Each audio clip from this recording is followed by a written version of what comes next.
name is Heikki Tyvi and I am a Finnish citizen. This is testimony on oath. I swear by Almighty God that I will tell the truth, the whole truth, and nothing but the truth.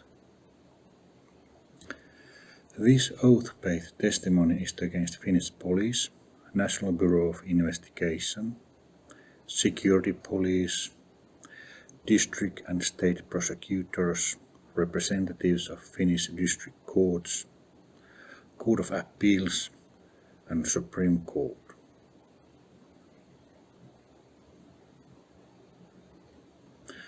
On this testimony, I would like to ask the judge how much case evidence is enough against the Finnish government and community officials, politicians, judges, prosecutors, barristers and lawyers, police and those citizens having committed the actual crimes in the whole chain of people, in order to be able to get justice and bring these cases in front of the court. It seems that Finland do not have a functioning civil court or legal system, nor a true supervision of legality. I also want to ask the court, for how long time can citizens' life be ruined without following the national code? And while committing these life-harming and normal life-preventing actions, what kind of violations of law are allowed in ruining citizens' whole life? When I am able to prove, based on already happened actions and other legal proofs, based on, for example, documentation, scientific evidence, case witnesses and so on, that all of these actions preventing normal life were and still are based on political or illegal agreements, misconduct in office, acts violating national and multinational laws, besides stupidity, dishonesty, academic pseudoscience, and quackery in psychology and psychiatry. One must also ask the judge and possibly the jury how to punish common people having made public statement in mass media based on either ignorance, stupidity, or academic quackery. And after all, these people think a public apology is enough to compensate lost lifetime and property losses caused by these actions.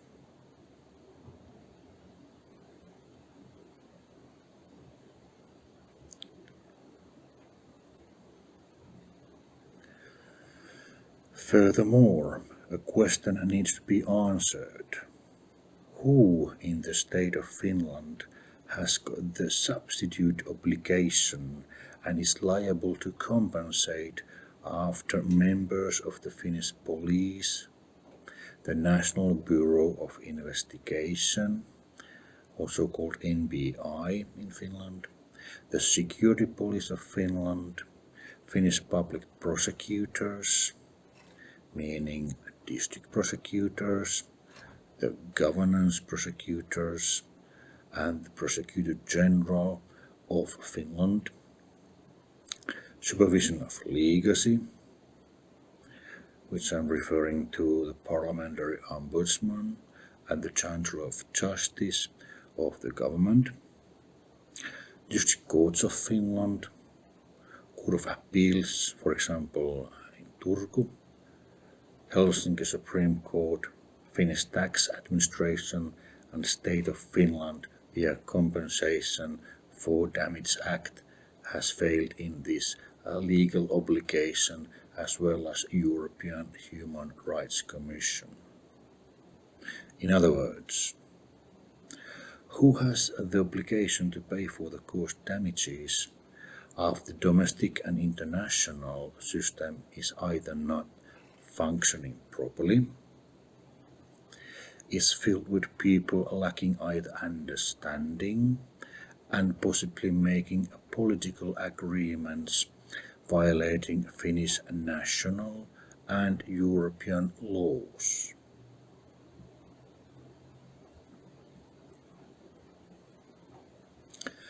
This oath-based evidence testimony series is given to show that there is no one to carry legal responsibility on the Finnish government officials' false actions, criminal actions of legally educated lawyers, those citizens having planned and committed crimes together with legally educated barristers, lawyers. Nor is there anyone to carry responsibility for academical quackery. Finland has got a bad habit of thinking they are allowed to get away without paying full compensations of the caused property and other damages.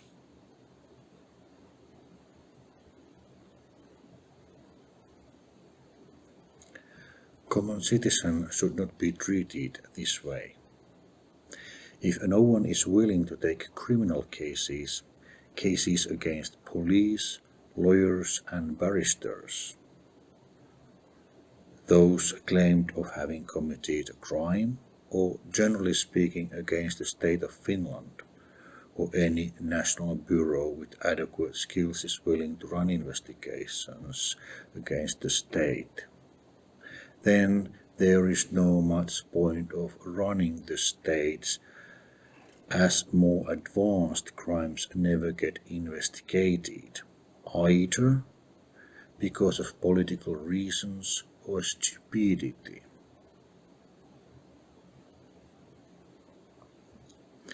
This video series contains 5 separate testimonies given on oath. Each testimony is a separate video or a series of videos. Reference material for academically educated researchers on abroad, outside Finland, may be available for research purposes by request and on an agreement only. Getting confirmation to told claims from Finnish authorities related to third party, for example in a form of official documentations, may take brute force, as I do not have access to government archives, but may not be impossible. At least one of the testimony cases may need access to United Kingdom's Harley Street Medical Archives. Even it need reviewing, as neurology and neuropsychiatry has developed since 1980s quite a lot. First oath-based court testimony is against Finnish Police, National Bureau of Investigation, Finnish court, prosecutors, legal representatives and politicians. Second oath-based court testimony is against Finnish mass media, government bureau, society and Socialist Finland.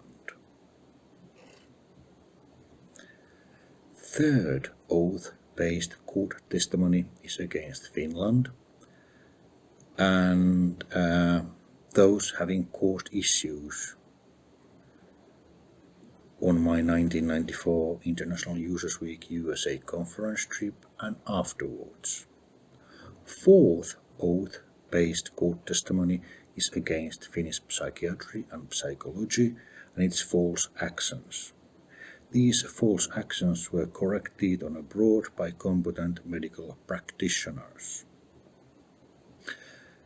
Material contains 2 testimonies against Finnish psychiatry. First one is related to parapsychology and second one maltreatment of another person. For those who are not aware of the differences between these two, According to Merriam-Webster's encyclopedia, parapsychology is a field of study concerned with the investigation of evidence for paranormal psychological phenomena, where psychology is the science of mind and behavior, and psychiatry, for comparison, a brand of medicine that deals with mental, emotional, or behavioral disorders.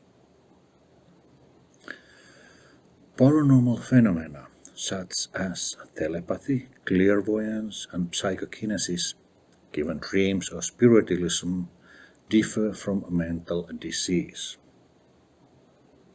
Historical sources related to the born and history of humankind, which are usually religion-related, associate paranormal psychological phenomena into God, deities, some supreme species, or magic, according to my knowledge.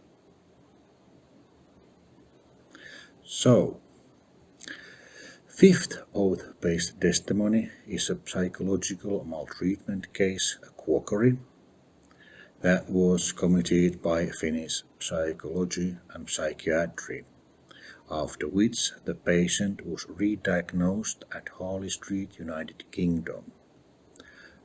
However, the malpractice still continues at Pirkanmaa region, or at least this was the circumstance around year 2000. This court testimony is provided to exclude few diagnosed possibilities of the fourth testimony and to make the scientific difference between parapsychology, psychology, and psychiatry and neuropsychiatry. The difference which Finnish academicals are not able to make in practice.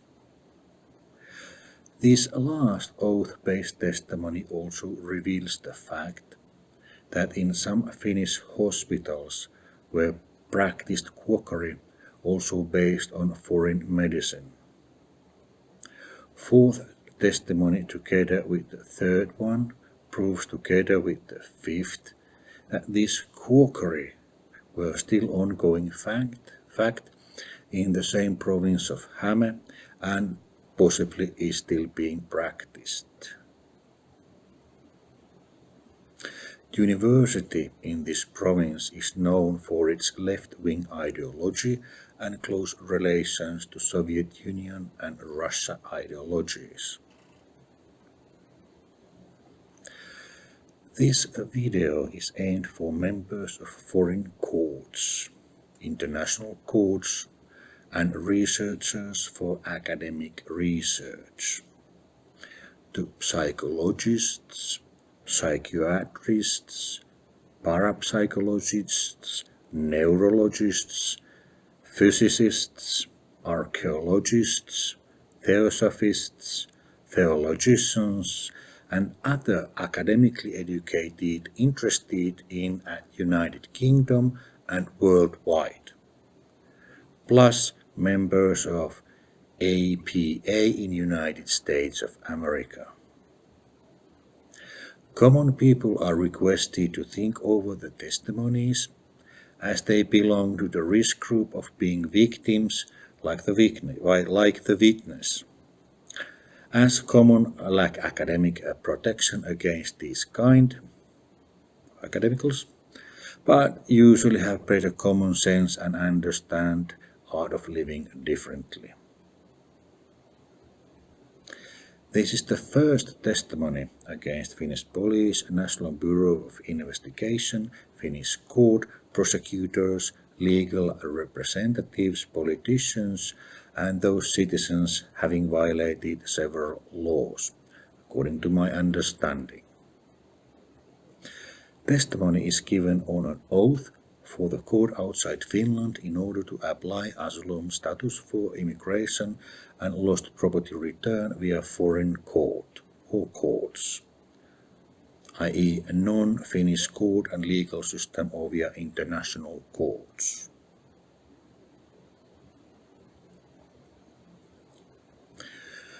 Below I have listed Finnish government acerb and dark actions, which I personally have come across as citizen after my 1994 International Oracle Users Week USA Conference happenings, and difficulties faced in Finland.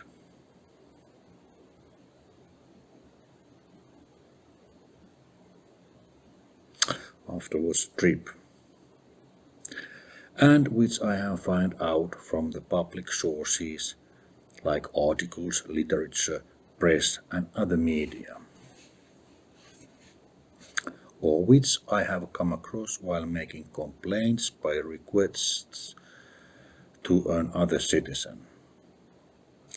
Acts committed by Finnish Police, the National Bureau of Investigation, NBI, Security Police of Finland, Finnish District Prosecutor, the Governor's Prosecutor, the Prosecutor General, Supervision of Legacy, which I mean the Parliamentary Ombudsman and the Chancellor of Justice in Finnish government, and Finnish Tax Administration. For a civilian, one of these occurrences should be enough for a valid court case, but not in Finland.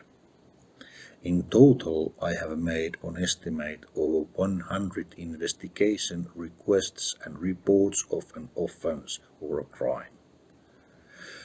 Several summons and numerous replies to authority inquiries. Between years 2016-2018, I renewed and made new investigation requests as reports of a crime, 55 in total, approximately 200 pages. There has also been a lawyer taking care of one of the property cases with the same results of investigations halting the police. In this particular case, into the National Bureau of Investigation. Despite what kind of a crime is reported and an investigation requested, whatsoever law has been involved, has the answer always been the same from the beginning. No reason to doubt a crime has taken place. No investigation committed. Some practical examples are given in this testimony after some observation made on Finnish police actions are told first. Police committing tapping on illegal basis has happened also to me. Police locating person on illegal grounds by using GSM and GPRS measurement, for example, has happened also to me.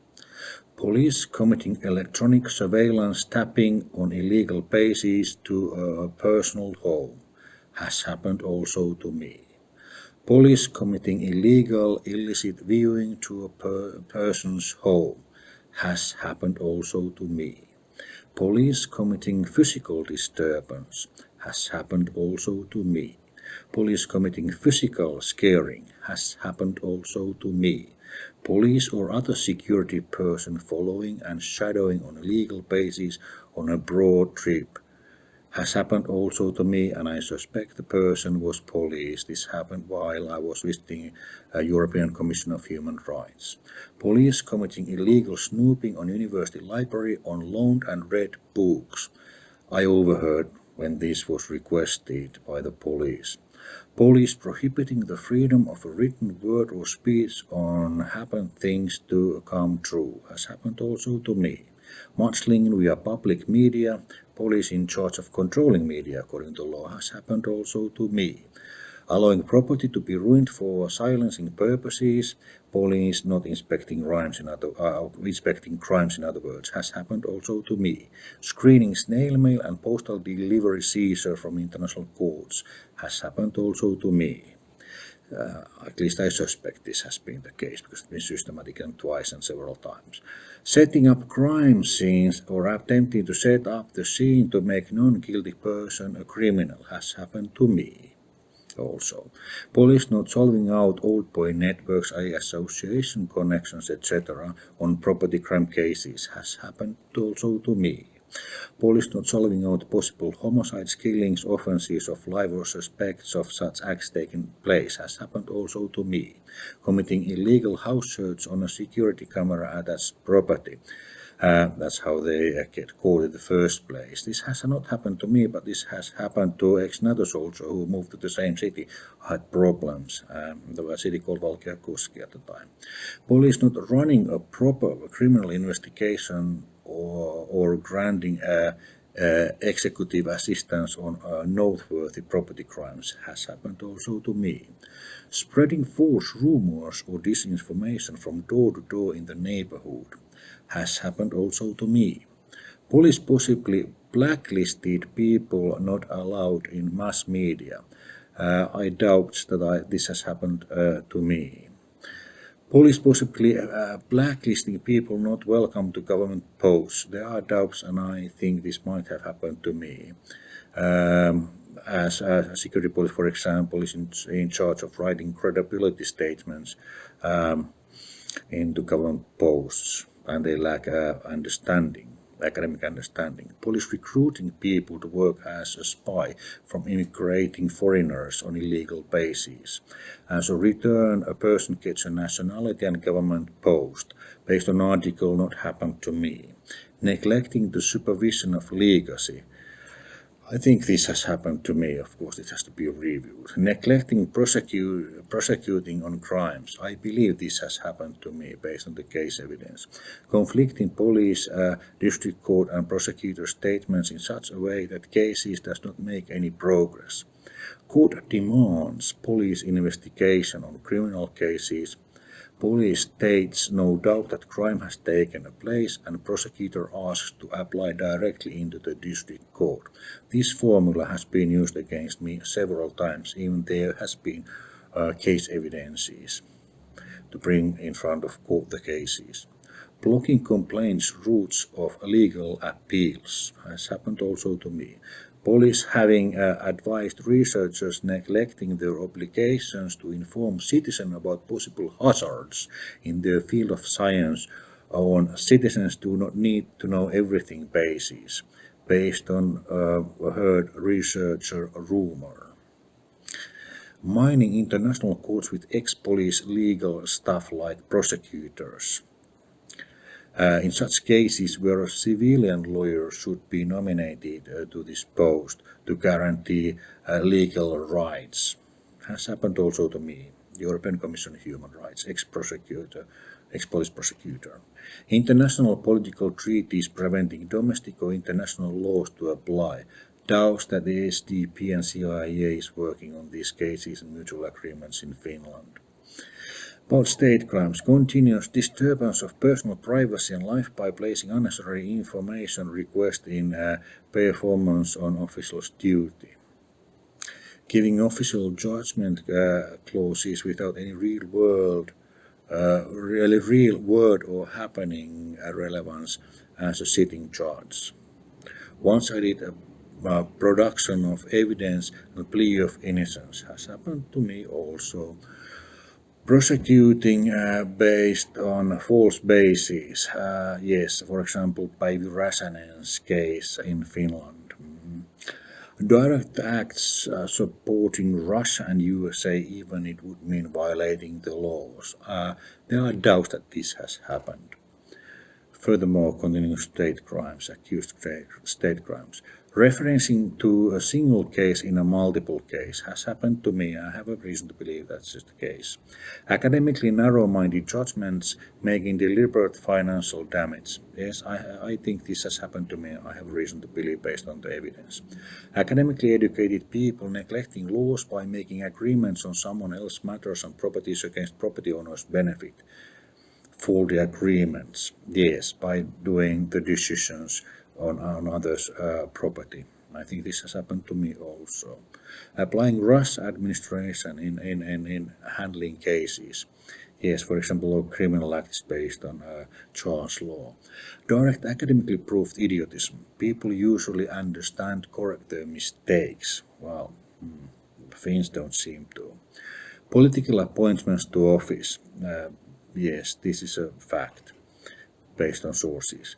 Government bureaucracy making people write replies to their correspondence and appeals 2 to 3 days per week for several months' time, as this would be the meaning of life. Unfortunately, this has happened to me, and it's overloading people.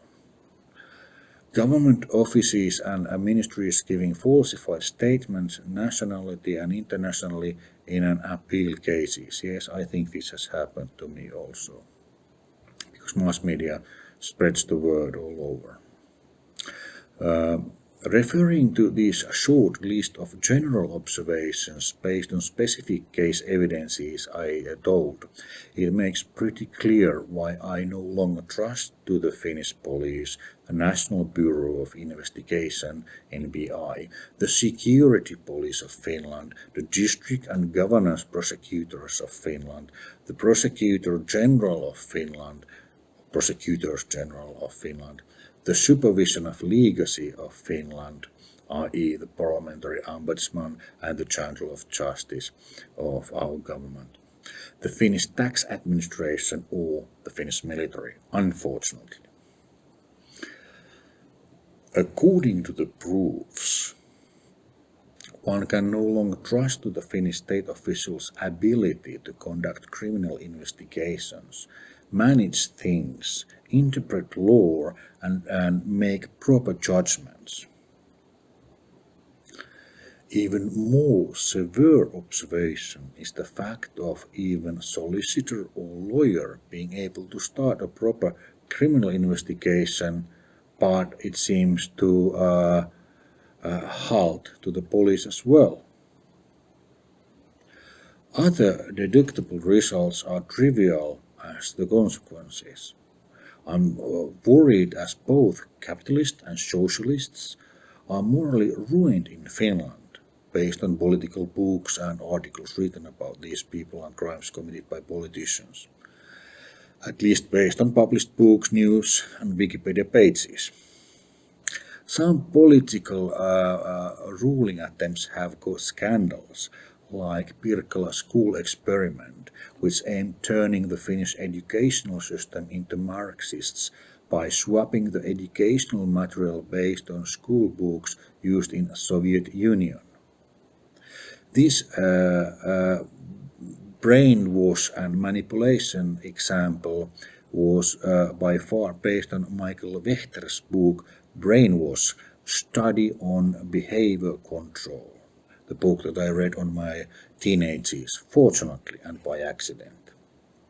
Other examples exist of favoring socialism and socialists, even by United States, based on their intelligence and ideology. We do not need to support Finnish capitalists, they already are on our side. Let us support Finnish socialists. Like book source Capitalism by Dollars has stated. What I want to say in this testimony is that any of these neglects should have not existed, and is the reason someone's Marxist ideology in the government machinery and injustice done based on someone's order, or are those having involved intellectually not talented enough, or are those having involved intellectually not talented enough.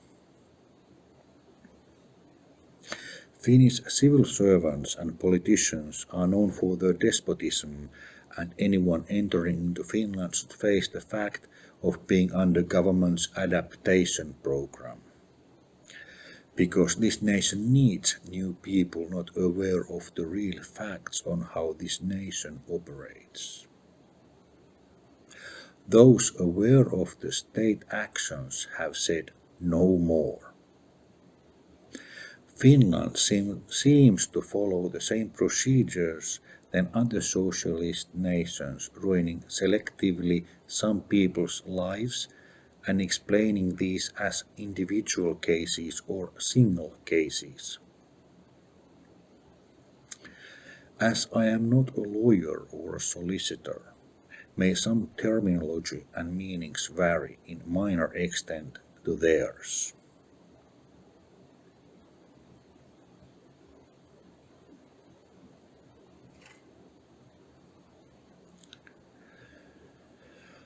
I'd like to be fully compensated for the neglect taken place in Finland, as according to happenings after 1994, I've lost over 28 years of my lifetime income since 1994, and most income since 1994 has gone into this case. I have also lost a share to my family business that was fraud via plot planned by two solicitors or lawyers together with my uncle and father's sisters. I've also lost option to several land and forest property together with some real estates. Those involved into crimes should be brought in front of law and punished. We are talking on a rough estimate about few millions of euros in terms of money without annual interest after losses. Based on my rough and fast estimate, I've lost about 2.6 to 3.5 million euros plus interest. This sum should be compensated approximately 1.5 million euros per each family member via court case if place of residence is in another Western nation found. This raises the compensation demand to over 10 million euros with return of interest. Part of my original capital was planned to be used in my further engineering projects and investments in private business. Now this money and property is owned and used by those who it does not belong to. According to my understanding and knowledge, this should not be possible unless our police and legal machinery is somehow politically orientated to Russia, previously called Soviet Union, or if they have made illegal mutual agreements and illegal property agreements from owners to those not legal owners, or are mentally not able to picture their actions. In other words, these people would be criminally irresponsible.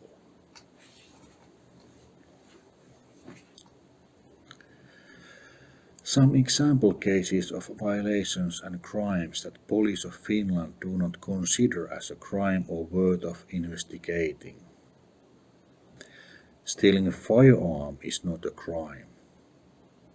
Lost Civil War Winchester with United States manufactured magazine machinery and lead flag barrel, a common combination at the time of Finnish Civil War. Still lost. No crime has taken place. Stealing artwork is not a crime.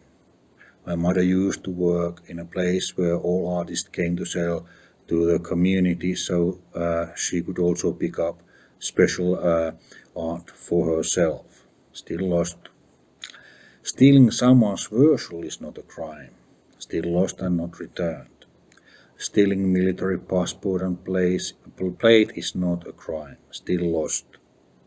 At the time this happened, losing military passport had legal consequences, but law changed in 2007 and these days no punishment follows. Anyway, still lost. Any violation of Companies Act do not seem to be a violation. Any violation of Inheritance Code do not seem to be a violation. Any violation of criminal law do not seem to be a violation. Any fraudulent mispresentation of a private or corporate property do not seem to be a violation. Even severe doubts of attempted manslaughter or homicide doesn't ring a bell.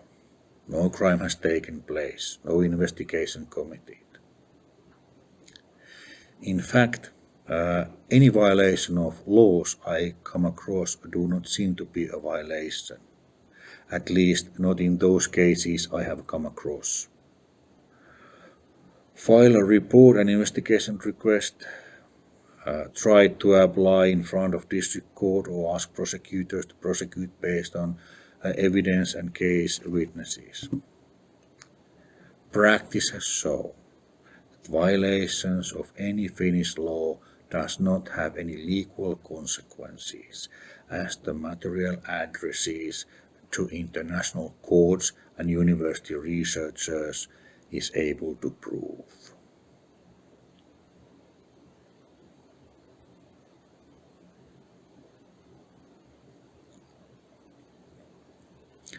What then happened on my 1994 International Users Week USA Conference trip? Mind you that it was the time when Soviet Union had just collapsed, and Russia operated in Finland for expanding their way into Europe and deeper into Finnish society. The university I was working at the time was about to deliver, or already had delivered, 300 Masters of Science to Nokia Mobile Telephone Corporation. They had specialized in blue laser technology, and some Russian scientists were committing illegal anti-gravity experiment and experiments behind his superior's back in the physics faculty. This person moved later on to the United States, by the way. This was found out later on. Both. As a graduate from private business college Electric Data Processing Institute in December 1990, I started working at Tampere University of Technology in January 1991 as a senior analyst and got promoted later on as information manager. Also, a remark must be made that Finnish security police historical actions include, for example, castrating Romani people. So it means they may commit bad doings or harming their own civilians on abroad as well, besides, of course, foreign intelligence. And according to new articles, is Finnish police unknown for their usage of neuropeptides in drugging illegal immigrants before their return flights. I am telling these two examples in order to provide an alternative explanation to madness. In other words, the drug usage by the police and intelligence agencies. Naturally, together with other case evidence I am sharing.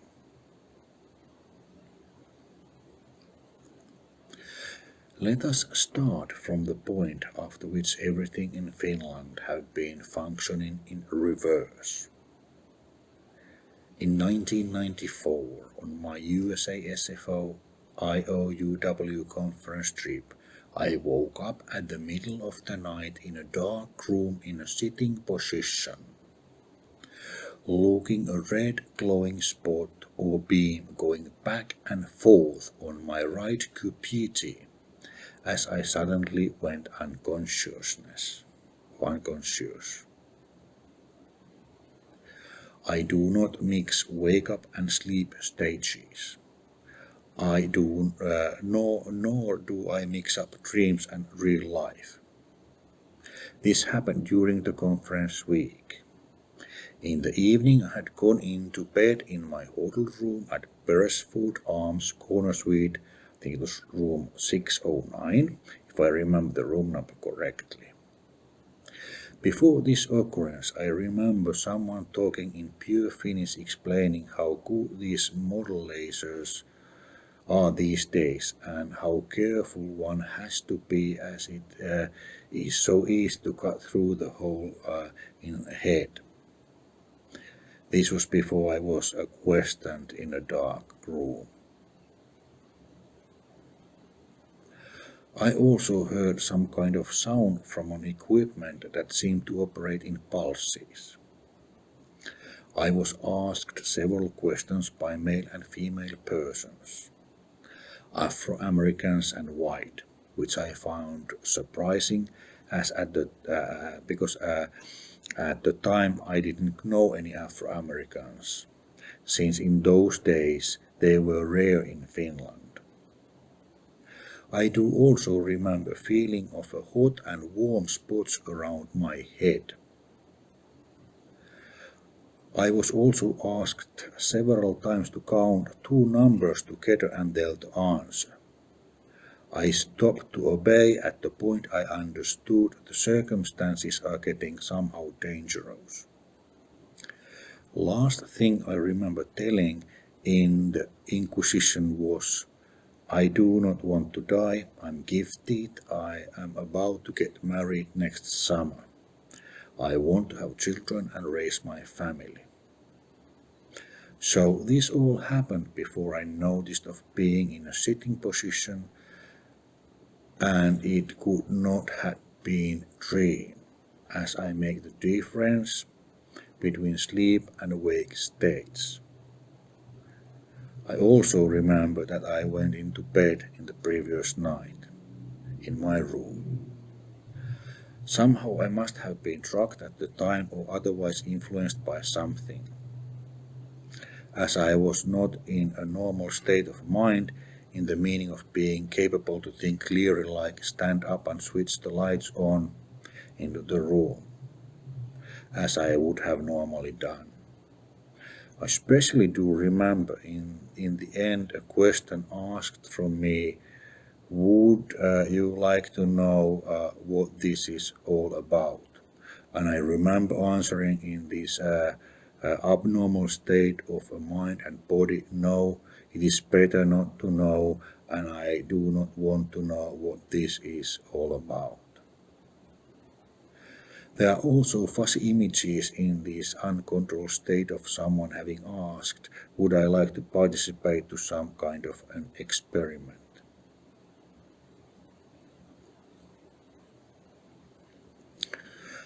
As this case has bothered me years, I have tried to find out answers to what happened that night. According to some articles and academic anesthesia awareness related papers prove that intraoperative awareness with explicit recall exists and has got potentially devastating psychological consequences. According to Wikipedia text based on academic papers, patients report a variety of experiences ranging from vague, dreamlike states to being fully awake, immobilized, and in pain from the surgery. I have also found out that in East and West most agency-used hearing chemicals are opiate-based drugs. Even the first experiment were said to be done on LSD by CIA. Potentially devastating psychological consequences of hearing chemical usage was already shown at Frank Rudolf Emanuel Olsson's case, who was covertly dosed with LSD on CIA's MK Ultra program. That's what I meant. Thus, despite the fact whether the memories come from in aware state while in surgery or under partial anesthesia or being influenced by drugs, are results devastating. When observing the later damage, can the reason be shown something than a dream? Dreams do not cause neural damage or sleep deprivation, nor they make other people threat you. Most exotic academic papers related to what might happen comes from neurotheology, according to which human has inbuilt mechanism that works like a radio receiver and transmitter. However, even this option would not be even this option would not cause any neurological damage. Not so exotic papers, together with medical statements from neurology and psychology, exclude such diseases like schizophrenia.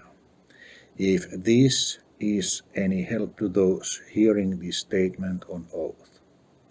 An not so exotic book called Holy Bible mentions similar phenomenon, where a voice is spoken to people like in Matthew 3:17, and a voice from heaven said, "This is my son, whom I love. With him I am well pleased. However, these occurrences were not known to cause any neurological damages, like occurred in my case. During the same trip, I accidentally saw someone wearing military night vision equipment in his head, and he was wearing black suit on the opposite window of the hotel room when I had a look on the street in the night to see if anyone, maybe a SFO inhabitant, was on the move to see what people are up to. Actually, this was a black collar and not suit, to correct this one, to be more exact. So this person was opposite at the opposite living room window across the street. A street lamp was shining clearly and also lit the window, so it was easy to spot a black-clothed person with night goggles at the middle of the huge window. He or she was standing between the window and black curtains. This person realized I had spotted him or her, as I watched him or her sliding sideways to the left, leaving the scene. I felt very amused, but since I did not know if this was some next-door pervert or someone from intelligence doing their job, I didn't want to cause any disturbance. I didn't want to tell my conference mate to upset him. I could not sleep in the following nights. I became mentally confused due to sleep deprivation. My psyche must have changed somehow, and I, for example, forgot to confirm our return flight later on. There were also a couple other things that does not make any sense. As we arrived into this cozy hotel, there was wine serving with some round flat biscuits with big crystals on top. I really never figured out the biscuit, as the crystals didn't taste salt or sweet, so it must have been something else than sugar or salt. Wine and some kind of salt cracker was served, so my associate didn't eat the cookie, but I did. After participating in this promo hospitality, we wanted to see our hotel rooms.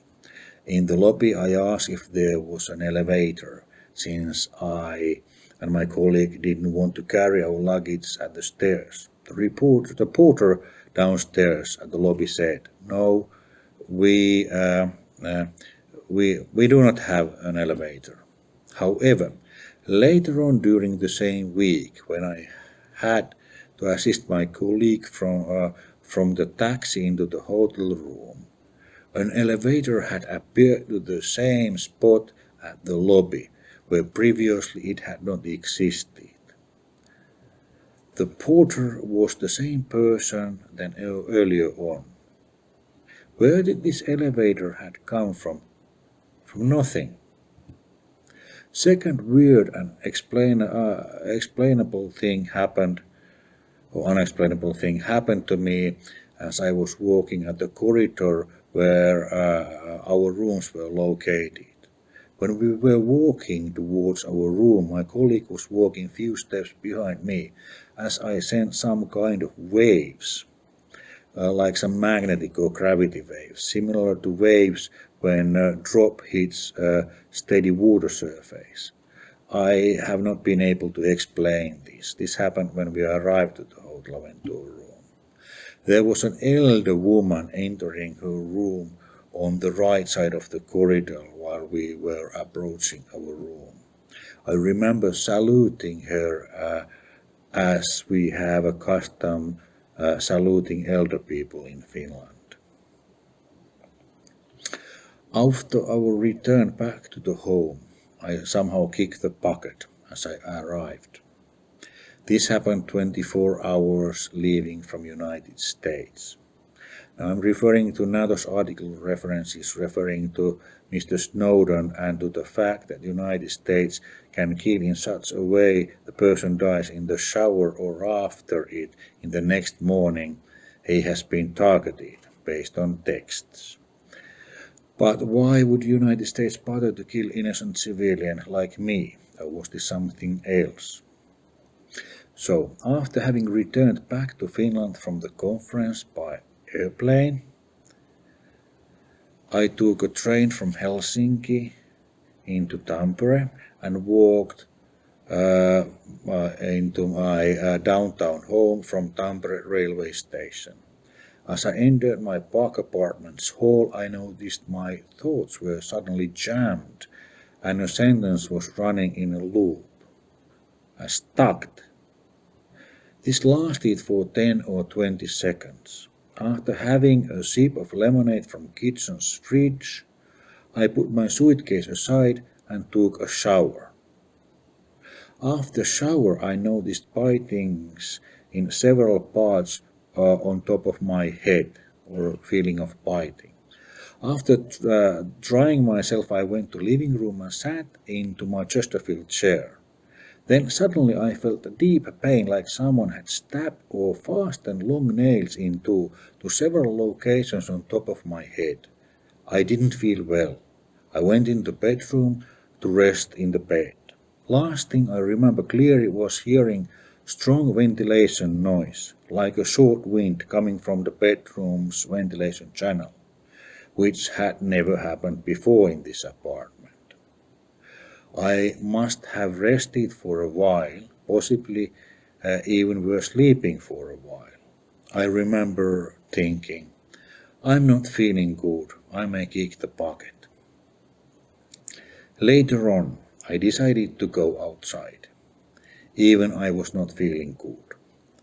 I'm not sure that this happened the same or the next day or 2 days after my return.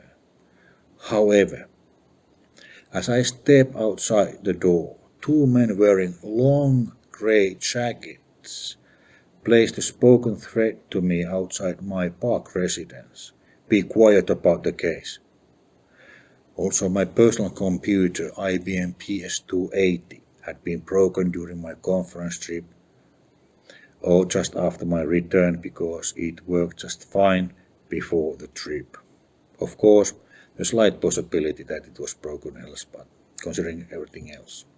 After this, I had few days sleep deprivation, weeks deprivation. One may check from Wikipedia sleep deprivation for the fact of it causing psychosis. The following day and the weeks I noticed that I had lost math, language skills, concentration and short-term memory. I also had started making typos I previously never had made. Some of these are caused by neurological damages according to my understanding. Other minor details are involved too, but because of the limited time I can use in making this testimony, I try to tell the main points. The other two testimonies I give separately exclude the possibility of some mental illnesses and are against Finnish psychology and psychiatry at Häme province in general, and against those people harming my reputation and risking my health by practicing quackery.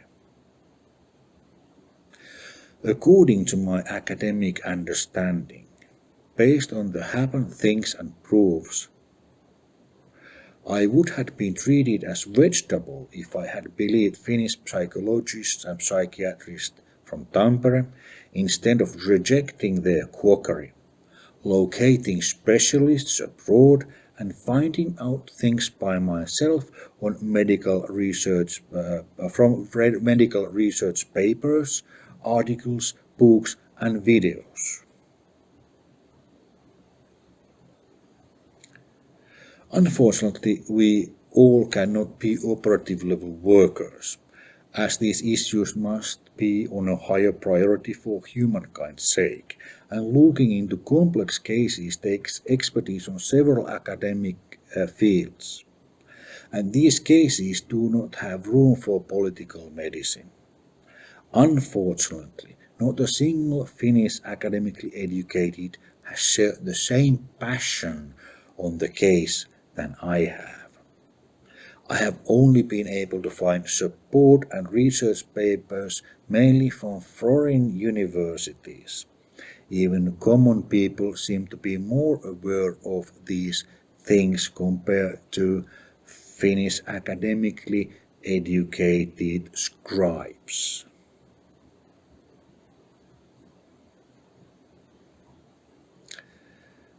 One of the testimonies is dealing my mother and how she was helped back into some mental condition at Harley Street, United Kingdom by Dr. Lippman after her nervous breakdown in Finland and quackery in Finnish psychology and psychiatry that is being practiced at Häme province.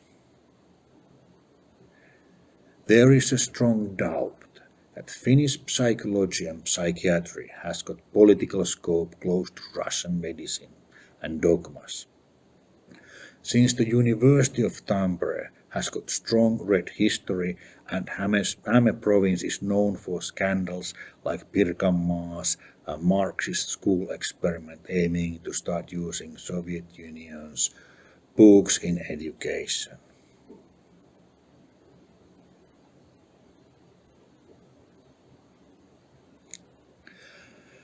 I'm not aware of any such brain stroke or mental disease where two men dressed in grey long poplins come to threat human being after he has stepped outside the street door. I am not aware of any such brain stroke where an emergency city medical doctor checks under eyelids if someone has given me frontal lobotomy, which gets done through nose, by the way, according to my research information, if I am not mistaken. Nor am I aware of any brain stroke disrupting police and juridical system's sense of justice so badly.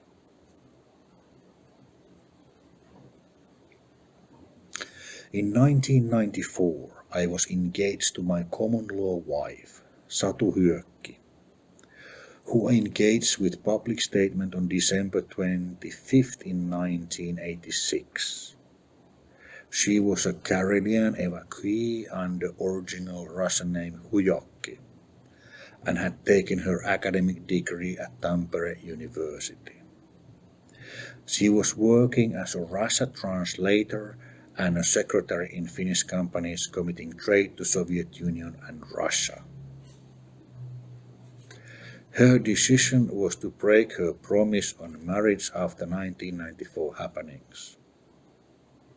Due to my condition at the time and her personal motive of getting influence and money, she decided to carry on with Russia rather than his crippled chosen one. Money and success were more meaningful to her than finding out what had happened to his chosen one and why I was in the condition I was.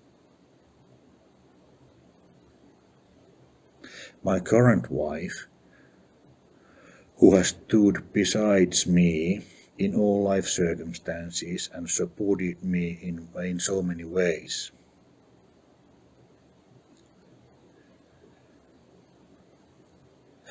unlike Hyökki, who rejected me at the time I would have needed her support most. Even these days, I do remember her using her university student friend from the Faculty of Law, who was playing a fake barrister in his father's office at Kauppakatu 4 Tampere, in case that adults usually agree together under normal conditions, at least when the other one is in normal condition. So, besides having used fake barrister in a legal case, she dumped a crippled person due to United States 1994 happenings. It has taken quite a long time to heal myself back into shape. Meanwhile, some people just wanted to cause and still wants to cause deliberate chaos into my personal life. Most chaos stopped on the behalf of the police at the time they found out I was dating a person having an academic education in medicine. Police stop public harassment possibly because someone at the police understood the risk of being analyzed as not being normal, based on the systematic actions police had taken against civilians. Some of these include domestic police tricks I have already told you. Since my return from United States 1994 trip, not a single criminal investigation or a prosecution were done on things happened in United States of America or after my return to Finland. All domestic violations and legal cases I have come across have been given the same answer. No reason to doubt a crime has taken place.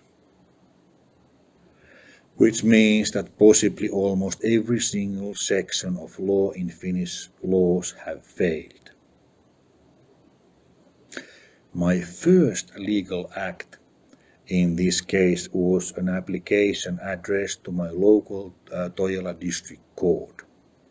Since I somehow understood already at the time that in the condition I was at the time and what consequences it will have, I decided to apply precautionary measure for my personal property so it could not be lost due to government officials' failure or neglect. This procedure was meant to protect my current property at the time and the becoming ones, until I would be back in normal condition. Toijala District Court, however, didn't handle this legal procedure request, or should I say, did not handle it in appropriate way, protecting my property from possible abusers. Somehow I understood that if other people are in charge of my things, they are going to handle my property issues in a irresponsible way. No one wanted to take my legal case against civilians committing crimes, relatives or officials not making the investigations. I was not able to find a single lawyer, or haven't still been able to find anyone taking the case. Thus, I do not consider Finland as a legal state. No one stood or seemed to stand for my legal rights in Finland or in Europe. Because of the false actions taken by the Finnish Police Forces, Legal Bureau, academically educated people, mass media, politicians, and some common people, it has become impossible to carry on life normally, to work normally, or commit further studies and research in this country normally. People in charge can be proved to be either less intellectual, blocking other people aside on political basis, or practicing quackery. Other minor case evidence also exists, which I think might indicate intelligence activity committed against IOUW USA Conference participants either by Finnish or United States intelligence. Russia is also an alternative, but at least Finland has committed violations. Personally, I have never seen this an issue as long as it does not cause harm to anyone, to any innocent civilian like me. One such occurrence took place in the previous year, possibly in 1993, if I remember this correctly, when some members of IOUW Group Finland arranged a meeting at one of the hotel's bar. As others were sitting comfortably in the bar, two black-dressed fit men joined others. Since no one had seen these men before with the group during the flights or in the get-together meeting, did a woman from the National Computer Center of Finland at the time, VTK, ask which was a government bureau at the time, asked in Finnish, "Where are you from, since we have not seen you before?" To which one of the black-dressed men replied in Finnish, "We took a separate flight, made a stopover in France and flew here at the States." For some reason, the person having asked the question started to feel fearful and left the meeting, possibly with some other members. I sat in my lounge chair almost opposite to these men and remember thinking, "Who are you from?" while making observation of these men being on the top fit, possibly on their 30s, and having black and dark short hairstyles. As I was a civilian, I decided to carry on sitting on my lounge chair in a free world. Men did not carry on conversation, nor did they speak with each other, but they did stare at me. Our roads diverged as I stood up and left back to the others. Who were these men? I would like to point out, if I have not been able to make this clear by now, that harassment on the government's behalf started after 1994 USA Conference trip and was systematic until I met someone with medical training next to me. Later on I married this person, so I see no reason to lie about the way how I was treated by these ignorant Finns or others. When police found this out, they moved into silent terrorizing tactic and carried on not inspecting property or other crimes. Since Finns have not been educated, since Finns have not been educated or civilized society for long, they do not share the same 7,500,000-year-old history, for example, in India. Different culture. Due to this fact of these people being ignorant and partially stupid, they managed to ruin my public image and reputation by making non-medical statements on my psychological condition in public, for instance. To provide that harassment in Finland is systematic, I will share one long personal example in this testimony. After USA 1994 happenings, I have succeeded to enroll myself in further studies for several times in order getting better professional expertise in my profession while healing. Almost each time there has been some sort of arranged difficulty that others do not seem to have or come across, aiming to ruin further studies or the opportunity to commit these studies or such studies. Around millennium, I applied into Helsinki Applied University Helia, so I could supplement my private institute degree into Bachelor of Business Administration degree. This process would have taken 2 years on estimate. The selection process included an interview and a psychological suitability test. I did the interview normally.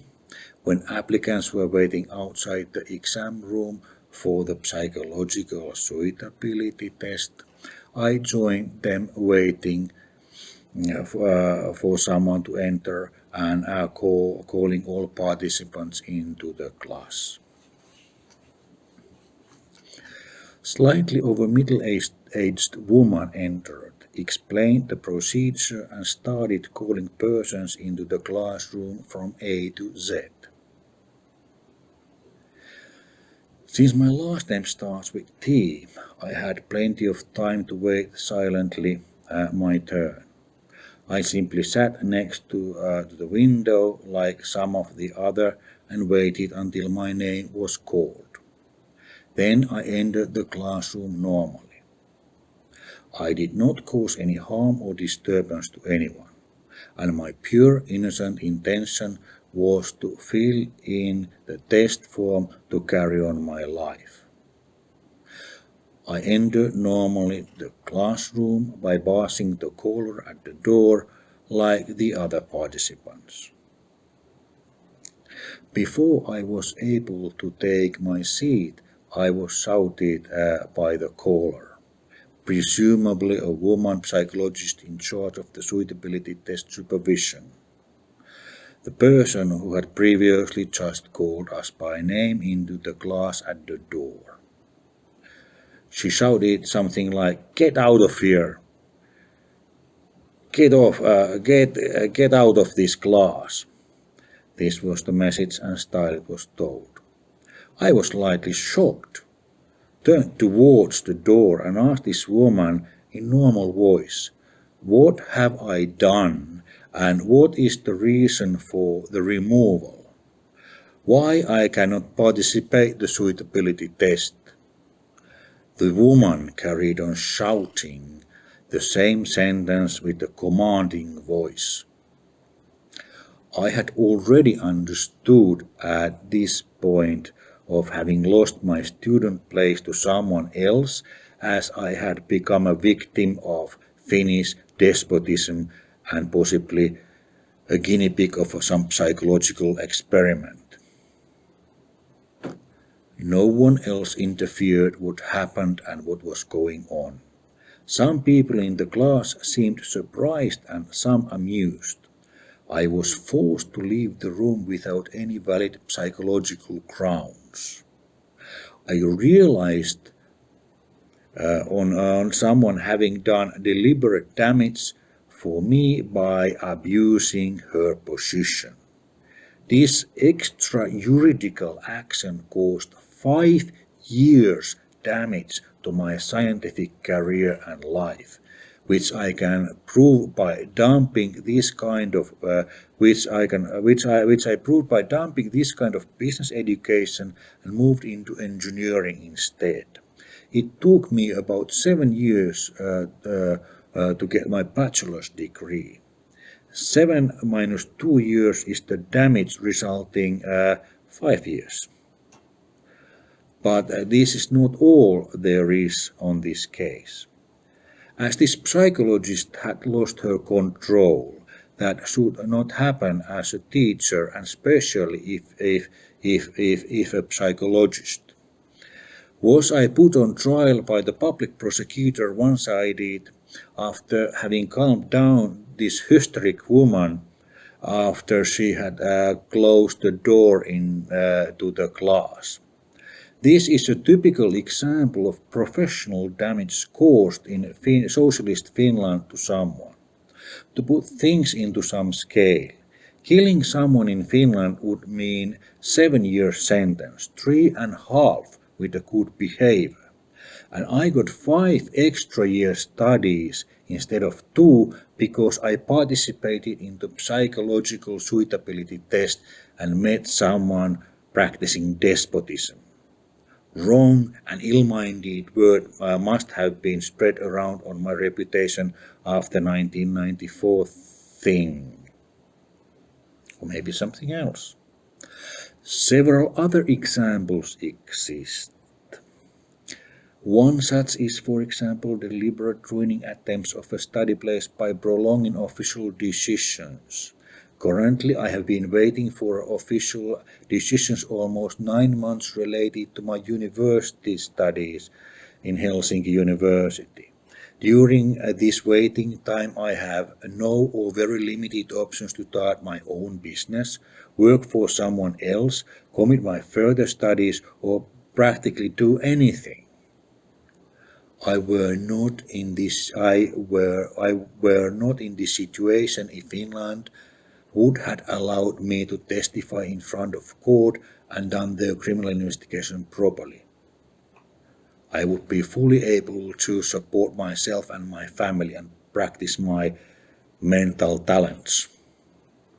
Since this testimony is given on oath, I would also like to testify against the property fraud planned by my uncle Heikki Tyvi and 2 other sisters in order to access my father's Antti Johannes Tyvi's life work in our family business, where most of our family's wealth was engaged. We are talking about business that made 27 million euros annual revenue in the late 1990s. If I remember this correctly. Just to give you the scale roughly. On estimate, this would mean, on estimate and based on some economist advice, a selling value of 3 to 4 times, resulting 13.5 to 18 million euros. According to my knowledge, this was what was planned by Heikki Tyvi with 2 legal representatives after my uncle Heikki Tyvi received or accessed information related to my father's health. At the time my father's heart rhythm was transferred, Heikki Tyvi realized that his income might end if his brother would die, and family business would need to be sold, or 40% of it sold to someone outside the relatives for some reason. At least he realized he no longer could abuse his brother. So he planned a plot where limited partnership company Viljo Tyvi KY was shifted into shareholding company with different ownerships different ownerships, shares and responsibilities. This transfer took place without a trade, which was a fraudulent act. Heikki Tyvi's explanation was, by committing this act the company avoided bankruptcy. But how could this be, as he was sitting as a manager director in the previous limited partnership company and in the new limited company? Both. Thus he planned this act to commit a fraud against his brother, who had to leave the school in the business world with only compulsory education to make money for his family and sisters, unlike Uncle Heikki, who was allowed to take a degree in public commercial college, and after graduation sit as a managing director. So, however, no money was used in company form transformation. This was not done via trade, but the responsibilities and shares was transferred to even split basis, 1/4 for each sister, 25% per each sister. So in this way, two other sisters got 25% share of a company they had not previously any responsibilities, and they had not worked for full time, unlike my father. Later on, Heikki Tyvi formed another shareholding company called Pirkanmaan Kaukokiito Oy. At the constructive meaning of this company, I was also called in. As I sat next to my father said, "I don't like this, son. What is the meaning of this?" He meant, "As you are smarter than me, my son, can you tell me what their plans are and why they are doing this?" I remember replying my father, "I do not know. Let's ask."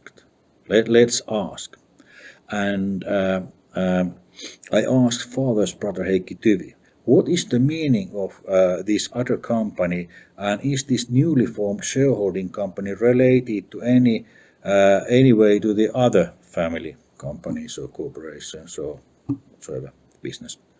I remember Heikki Tyvi's reply, "This has nothing to do with the other company," which was called Koulutusliike Tyvi Oy. Later on, this turned out to be a lie. Heikki Tyvi had situated licenses for transportation into another shareholding company, and the equipment and estates were placed into the other one. At least this is what I was told later on, and would find out as to be true in order to be able to access the property and business ID ownership.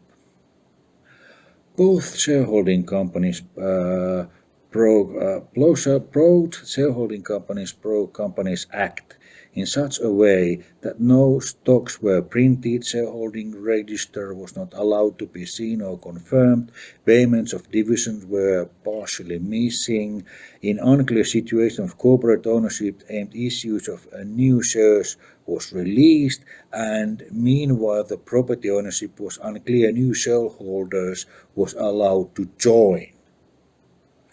All these previously told actions are violations or severe violations of Companies Act preventing ownership or its usage for business purposes.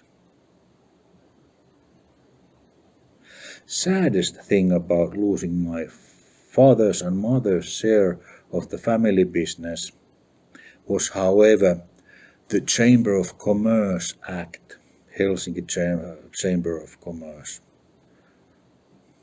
No, Suomen kauppakamari, which one it is?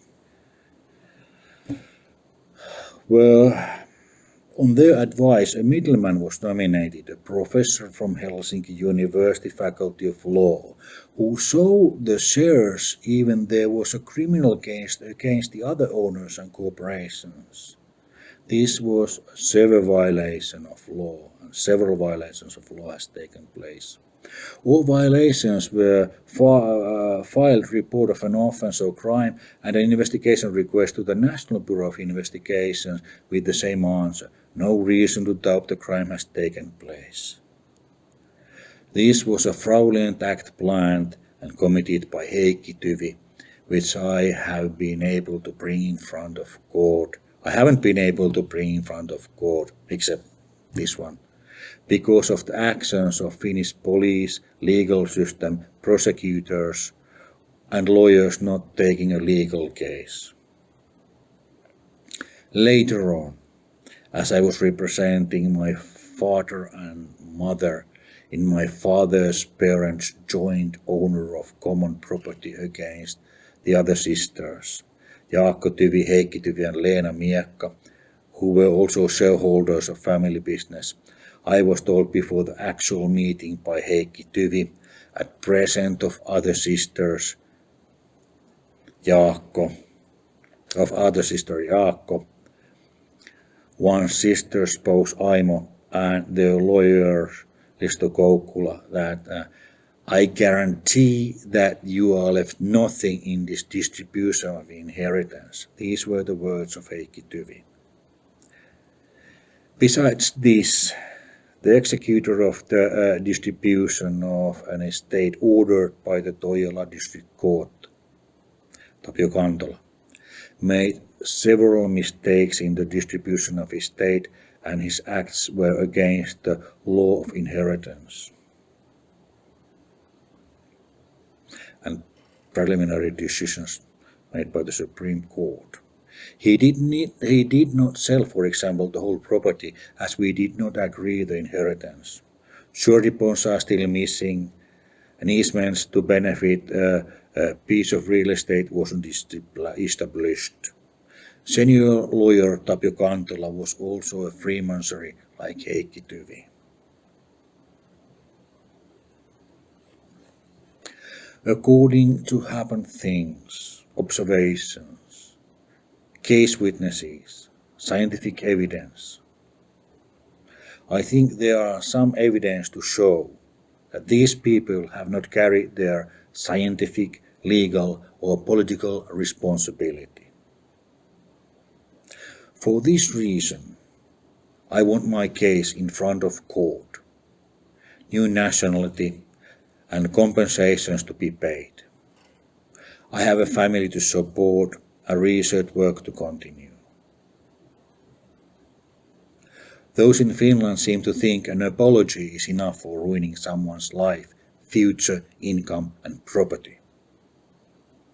Personally, I think too many people would have been either jailed, punished, or sanctioned if I had been allowed to tell these statements on oath in front of Finnish court. Since barristers, lawyers, prosecutors, or police is rarely being punished on a plot made by themselves on property crimes, or psychologists and psychiatrists of following their Marxist dogmas instead of having read their books on parapsychology at university libraries. I have not been allowed to testify in front of Finnish court. It seems to be the situation in Finland that my life has no meaning to anyone, but opposite parties' life matter more. For this reason, I have not been able to live normal life in Finland. This I want to share with courts and people, so no one would tell them lies about socialist Finland as a legal state. This nation has acted similarly to Russia, where people for justice are being kept silent, and those having not earned their property seem to share it to those not having earned it. For these reasons, I can no longer respect or trust Finnish police, barristers, lawyers, prosecutors, Finnish court representatives, freemasonries, or the Commerce Chamber of Finland, among many others, having committed violations, not being brought in front of court. More complete documentation and detailed information is available to courts and university researchers by agreement on a request. Researchers by agreement on a request.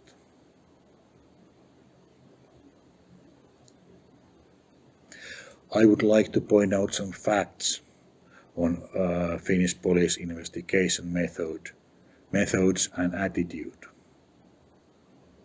First of all, I have recently received replies from police to many investigation requests stating that the investigation threshold cannot be set very high, and not only suspicion with told case evidence is enough for a crime doubt to start a preliminary investigation in a criminal case. In other words, it can be shown from the scientific research point of view quite trivially that quite a few policemen are not able to find out objectively the arguments and argumentation from the research requests or from the report of an offense or report of a crime, and not being able to state the verbal grounds by using crime investigation methods to the given investigation request argumentation. In other words, these people are not able to deny or support the given investigation request arguments in written, following the same accuracy then the investigation request argumentation is done. By doing so, the plaintiff can never prove that police would have done any real hand-on investigations to the case. At least this is the case when looked from the scientific point of view. In science, we prove something is right or wrong in a way that it can be proved for the others, and the others can prove it as well.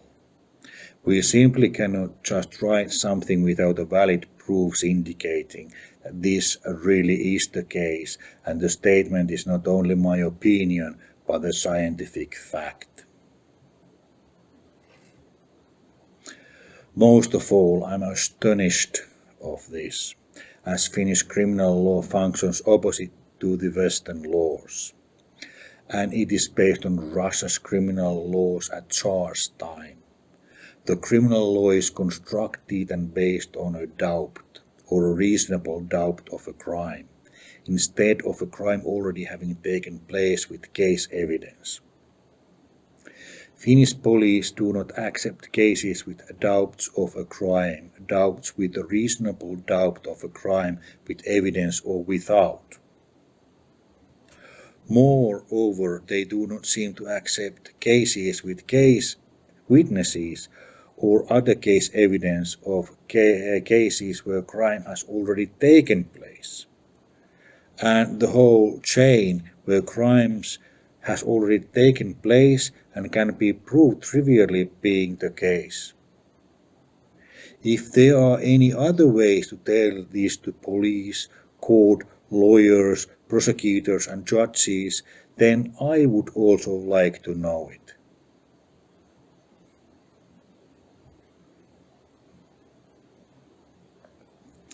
Secondly, written replies from the Police of Finland with general references to criminal investigation procedures with embedded statements like, there is a reason to doubt a crime when a person carefully thinking his matters ends up this kind of a result based on his observations, are insulting honor and scientific strength of judgment together with a reply. Police reply. There is no reason to doubt the crime. Preliminary investigation shall not be committed, investigation ended. To whatsoever is the investigation request or report of violation content. These kinds of results question my academic and scientific judgment and gives an impression that the person having filed these investigation requests and reports of crimes or violence would somehow be less intellectually, legally and mentally incompetent, which according to my understanding is not the situation.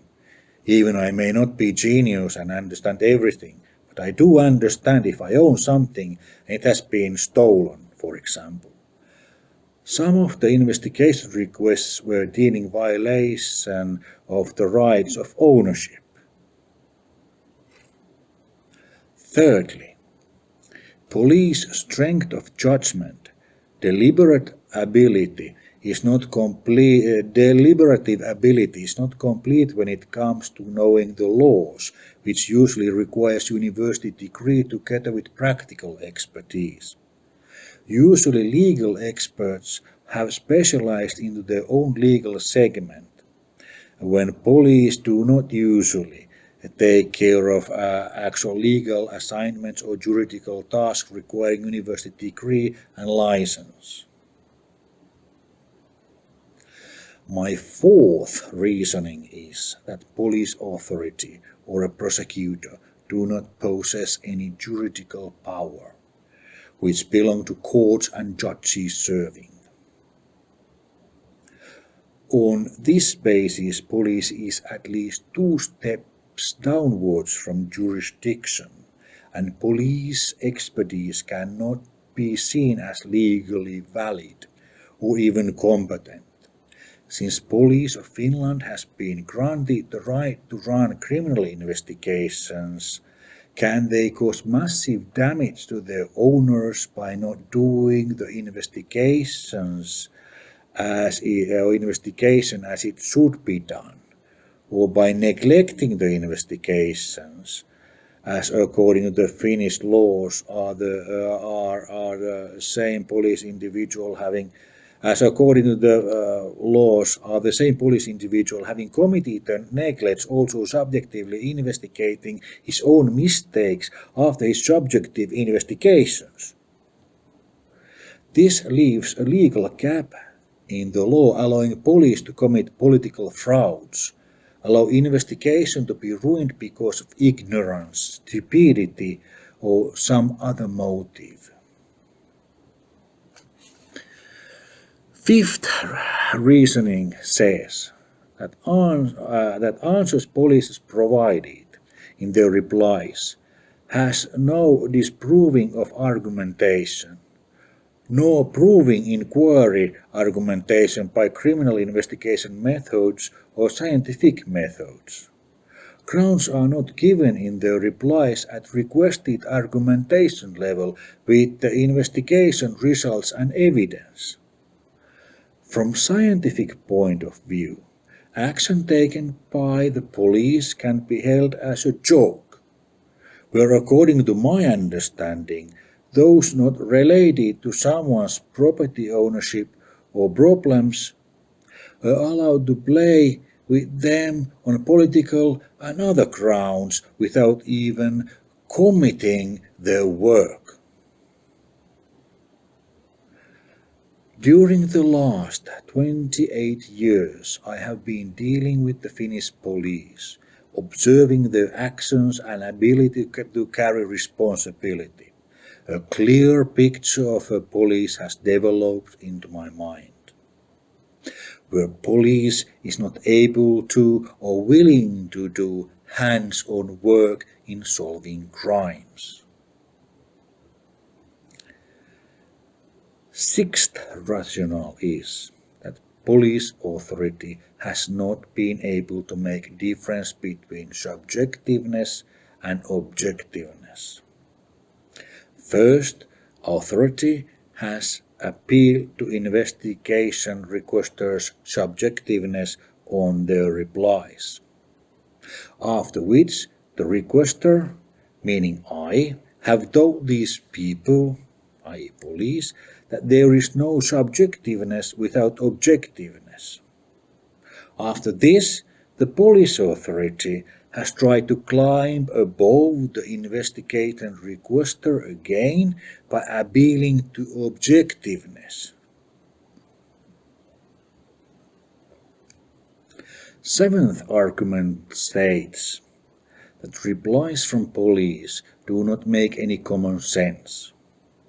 For example, when a police is not committing a proper investigation, can this result false data left to other registers used by other officials making decisions?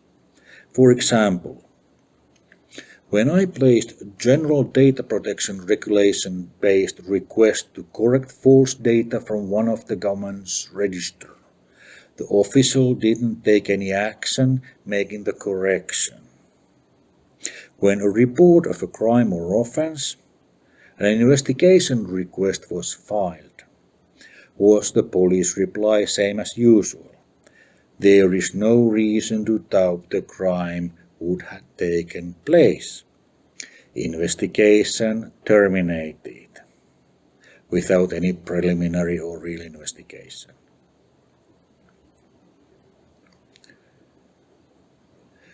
Police has caused enormous financial damages and loss of others' lifetime by not doing their job as required. And most important, the aid justification, based on quick estimate over 100 investigation requests and reports of an offense and crime, is the fact of police authority trying to set themselves and their groundless replies above the property owner's investigation request and report of an offense or report of a crime. Police argues and insists against the property owner's right to own what's legally his. Police authority is attempting to set above the owner by committing unnecessary subjective-objective argumentation instead of doing their hands-on work, solving out the crime to show that it has taken place, and reported crime in the investigation requests and reports of an offense, resulting crimes not being solved out by the police. For example, see written documentation. For example, after having overruled the police subjectiveness claim, such an imaginary report of an offense related to a stolen bicycle, has the police replied in written, according to the description and material provided, it has to be said that there is no reason to objectively doubt a crime has taken place, as if playing with others' property would be some sort of a play or a game. Not to mention that the phrasing used by the police in written is defaming and aims to insult someone's intelligence with an academic degree. Expression used by the police given an impression that the one having made the electronic reports of an offence or crime and investigation requests would be in some way mentally retarded compared to the police. And if someone like me would file in property crime reports for fun, by filing in a complete investigation request or a report of an offence would mean that the person himself would also commit the actual criminal investigation. This is what I am not paid for. This is not my profession or work, nor I have been nominated in such a post where this would be possible. Discretionary criminal law of Finland that is based on Russian charge police law is based on doubts and suspicions that no one can measure. Reported doubts and suspicions have not been enough. And after a crime has taken place, not even the evidence showing a crime has taken place has been an adequate proof. Maybe there are some other unknown ways to prove a crime is about to be committed or has been done, and this is only known by the Finnish police. But they don't tell it to anyone else. At least this seems to be the situation. After completing the story above with the facts that District Court requires a criminal investigation done on cases where crime is involved, it is impossible to get on oath in front of the court. When asking public prosecutor to prosecute is the reply always same. You may proceed yourself with your legal case and apply yourself directly the case in District Court. This means District Court is not accepting property crime cases in front of court. Police is not willing to make investigation that would allow cases proceed in front of District Court or any other court, and prosecutor is not willing to prosecute.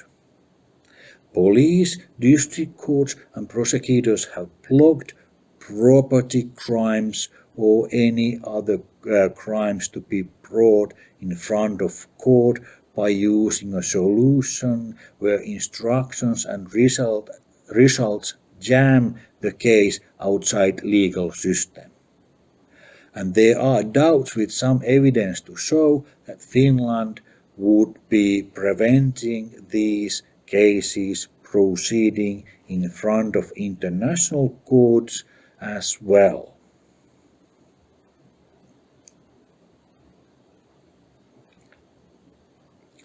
By committing several smaller crimes that are not being investigated, can citizens' life ruined by the Finnish police, court, barristers and lawyers like in my case?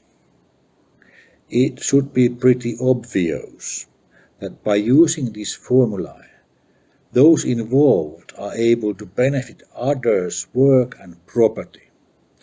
When a person has been milked from the wealth, then his chances of success are being blocked via community and government officials' decisions favoring others. I say this on oath, that I do not share any motive to assist or help Finland anymore, after these people have succeeded in ruining most of my life. My share from 6 inheritance property, my parents and from both grandparents' side, and my share from family business.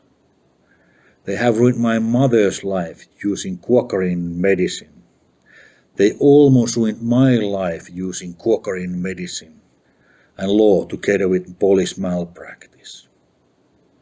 Finnish mass media has been used directly by individuals and possibly as instructed or tipped by the police in defaming my reputation and hinting I would suffer some mental disease. These actions has been and are done by those with no expertise on being a manager in any university of technology engaged to spies like told in the second testimony. These actions has been and are told by those with no expertise in parapsychology, nor do they make the difference between normal psychology, psychiatry, parapsychology, or science behind parapsychology, or physics behind parapsychology. My fourth testimony on oath is about parapsychology and my case.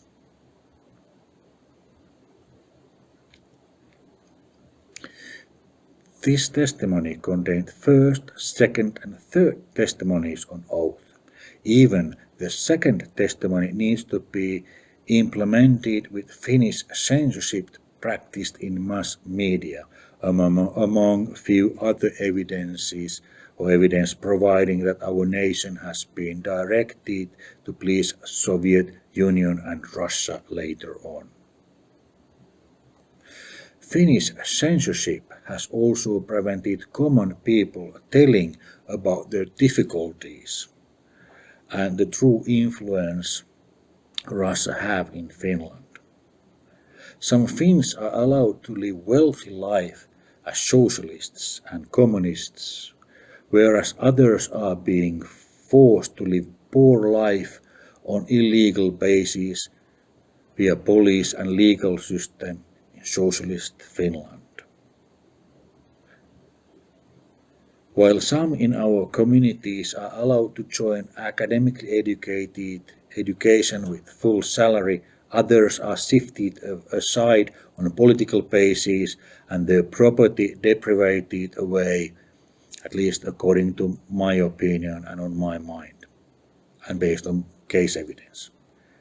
In such a nation, for anyone respectful to law, honestly and knowledge, it is very difficult to see one's future.